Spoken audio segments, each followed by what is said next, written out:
Happy Homebrew Wednesday, guys. Just a very quick update this week. I've not been brewing for about a week and a half. Combination reasons, family commitments, and the weather, the nice weather. I'm just trying to do things around the house and the garden, and having two kids, and just life in general getting in the way. So anyway, you'll be pleased to hear that after taking some advice from you guys, I've gotten a batch of beer. I put out a query, I think it was last week, about whether I can somehow increase my throughput of 1 gallon batches by either diluting it after sort of secondary fermentation. But after sort of much debate, I've decided to go for the option of try and stick on a sort of near a double batch. So I'm not quite sure how it's going to work out in reality.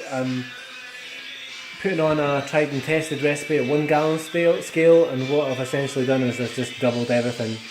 Doubled all the grain quantities, doubled the hop quantities, and obviously when I get there I'll double the yeast. So that's on just now. It's obviously during the boil. I've still the grains have been steeped, but I'm still kind of sparging them. Hoping I won't quite need as much water to sparge, because I'm kind of running out of capacity, and I don't want it to take all night, but we'll just kind of see how it goes. So I've got just a couple of bowls there that I've got some boiling water, and I'm just going to let that cool down, and once it's at the right temperature I'll rehydrate my yeast, which is going to be, I think, USO5. The batch I've got on is my awesome APA, which I've quite recently reviewed. It's really nice, I have to say. I haven't got any bottles left. They just went so quickly. I gave a couple away, and I drank the rest myself. It was just so nice. But like I said, I'm only getting 7 or 8 bottles, half-litre bottles, if it's like a sessionable ABV, or maybe like 11 330s if it's a higher ABV, which don't really last long. Come on, let's face it, guys, it's a nice beer, it goes down quickly. So I'm really hoping that this is going to solve my problem. I'm not expecting to get the same efficiency, but yeah, if I get somewhere close to where I normally operate, I'd be quite happy. So yeah. Oh, and I can't believe I've forgotten this, but cheers, happy Homebrew Wednesday. Just recently put up a homebrew beer review of this. This is my cross cluster APA. It's just a basic American Pale Ale recipe. I've put some corn in it, just to kind of lighten it up a bit. And then I've got a combination, as you could probably guess from the name, bit of a clue, some Bramlin Cross as a dry hop, and cluster hops throughout the boil. So I have to say, it's quite a nice wee drop, actually. Pleasantly surprised, never used Bramlin Cross or cluster hops before. It's I've posted my review, so please check that out. But essentially, it's quite a little bit fruity on the nose, slightly maybe a little bit of lemon, sort of your darker fruits on the nose. On the taste, it's very light, very light indeed. Refreshing, light-bodied, fruity, very smooth, very well balanced. Yeah, that's quite nice. Not hasn't got the wow factor, but it's quite a nice beer. So I'm quite happy with how that turned out, considering I just kind of made up the recipe. So what else has been going on? Can't quite remember.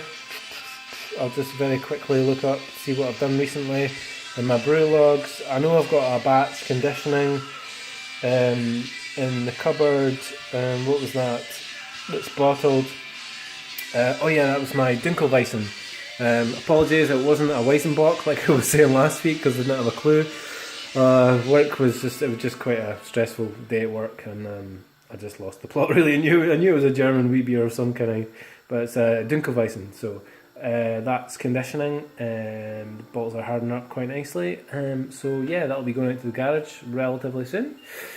Like I said, because I hadn't really put anything up for quite some time, I thought I would. Let's just be quiet because the missus is in the living room with the wee one who's quiet for now, so let's hope it stays that way. I've got on a batch of wine. As you probably saw from my last update, I was running from the garage. I was running real low on red wine, and I've had that sitting in my cupboard for about a month. So I thought I really need to put it on, so I've put it on. It's a Beaverdale Cabernet Sauvignon. Never tried it before, but I really like the Beaverdale make in general, because they're Rojo Tinto that I've brewed a couple of times in the past. So yeah, I will review that at some point, but it'll be some time off yet. But yeah, that's on the go. I plan to get another couple of turbo ciders on just for convenience because they're quite quick. I'm not quite sure what I'm going to do with them. I'll probably experiment with some fruit of some kind, something a little bit different, I think.